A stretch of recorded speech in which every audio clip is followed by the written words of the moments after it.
Hello, my name is Bertru Carlin. I teach anatomy and physiology here at DEC. So recently I attended this workshop called the Virtual Interactive Teaching and Learning Workshop by the NISOD. NISOD stands for the National Institute for Staff and Organizational Development. So I attended this workshop at first to improve my teaching style during the synchronous online lectures. But during this workshop, I also learned about different techniques that I can use in a face-to-face setting as well. So in this presentation, I will be sharing with you some of these different tips that I learned about, and hopefully it will help you. So here are some of the things that we talked about during this workshop. Things to do at the start of the semester. So we talked about setting up a virtual 10-minute office hour visit, and I will show you, and I actually put up different instructions for how you can set this up for your class.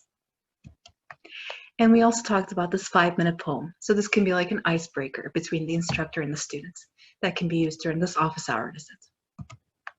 Then we also talked about if your class uses class discussions, it's good to set these ground rules at the beginning of the semester.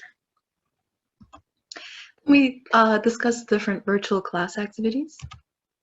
We talked about the share and listen and also the fishbowl conversation technique. This one that I especially like. I am planning on using this in my face-to-face class setting, but also in a synchronous online lecture. All right, so here's one thing, the virtual 10-minute office hour. This is just basically a way to get students to find out when the office hour is, if you're holding the virtual office hours. And so this can be done at the beginning of the semester, just to kind of break the ice a little bit. Students can sign up for these different time slots using Google Calendar. And so what I have set up for you in the instructions, if you look, is how you can integrate the Google Calendar so that the students can sign up for these little 10-minute slots. And you can see here in the picture, I put here slots with the duration, 10 minutes. And it'll just be very easy to have the students sign up and they can meet you during those times. Now, we discussed during the workshop that this 5-minute poem could be used during that 10-minute office hour at the beginning of the semester. So this is something to just kind of break the ice, just to talk about what is important to us, where we're from. So here, let me go through this 5-minute poem, courtesy of Beverly Daniel Tatum and Linda Christensen. So in this poem, there's supposed to be 4 stanzas and 4 lines in each stanza. Each stanza begins with the word I am from. So here, the first stanza, the familiar sights, sounds, smells of your neighborhood. Second stanza, familiar foods. Third stanza, family sayings. I love this one especially. And fourth stanza, friends. So let me show you the poem that I wrote. So we did this at the beginning of the workshop.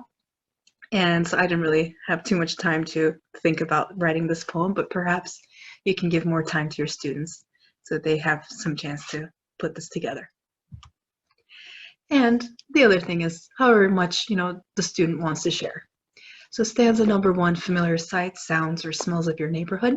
I wrote, I am from the place of majestic pine trees covered in beautiful snow during winter, where people take long walks even when it's cold, my dog barking at them as they pass by.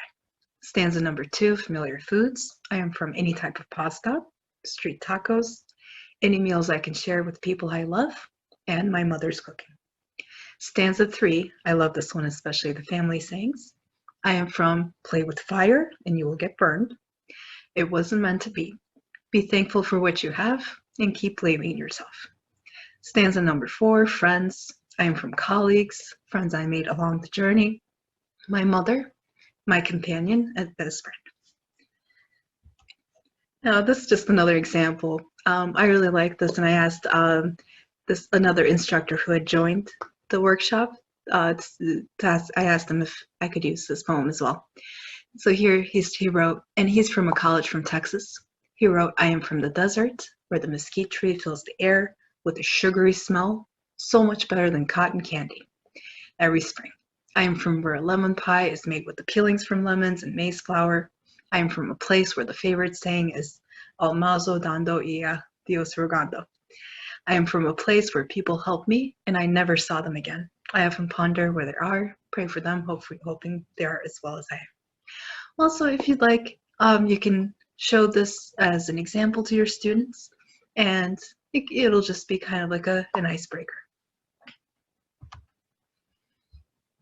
Okay, then the next, we talked about the different class discussion activities that you can do in your classes.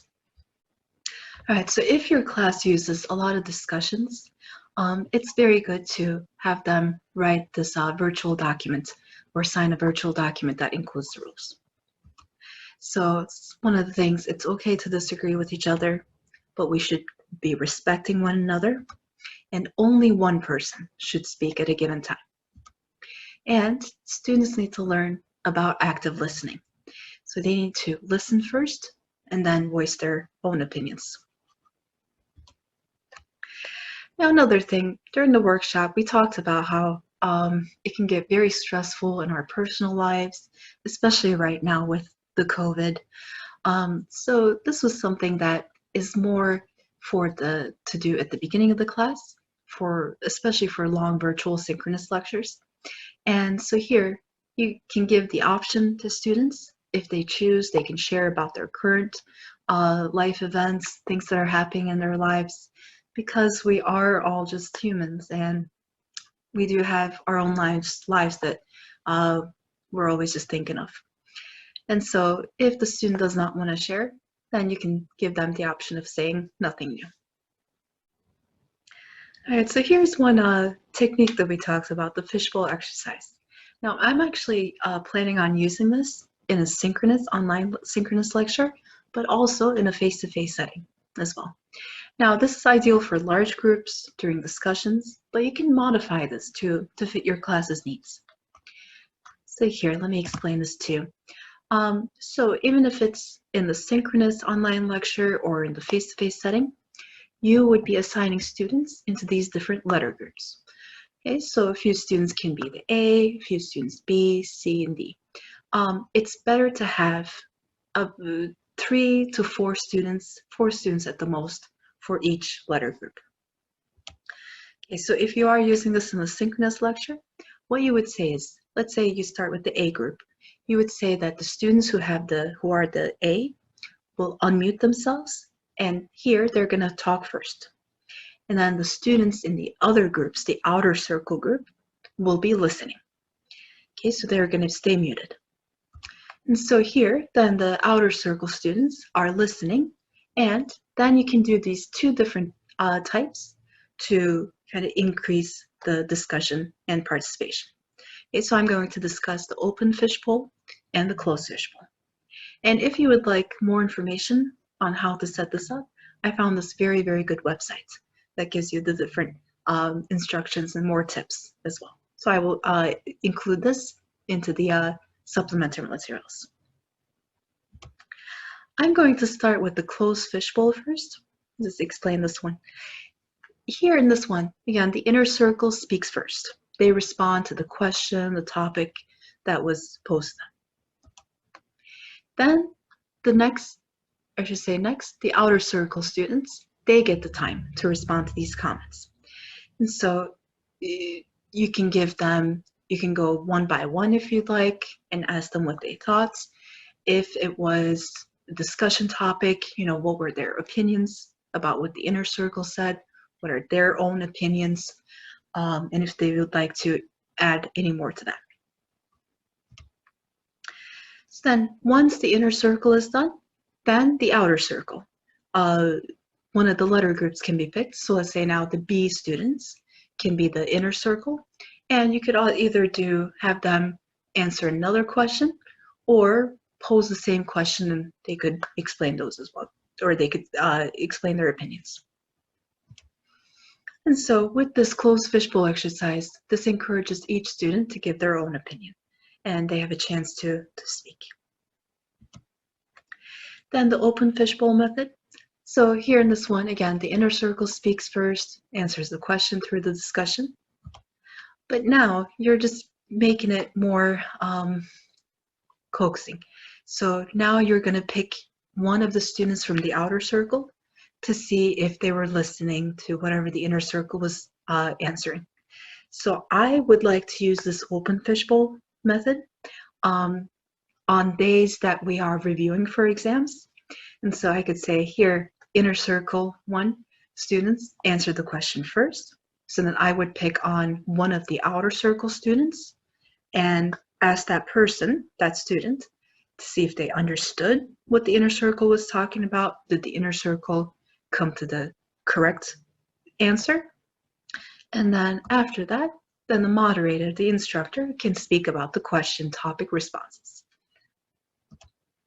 And so this is then repeated with the other groups. And so what I would do is, so the A students can answer one question first.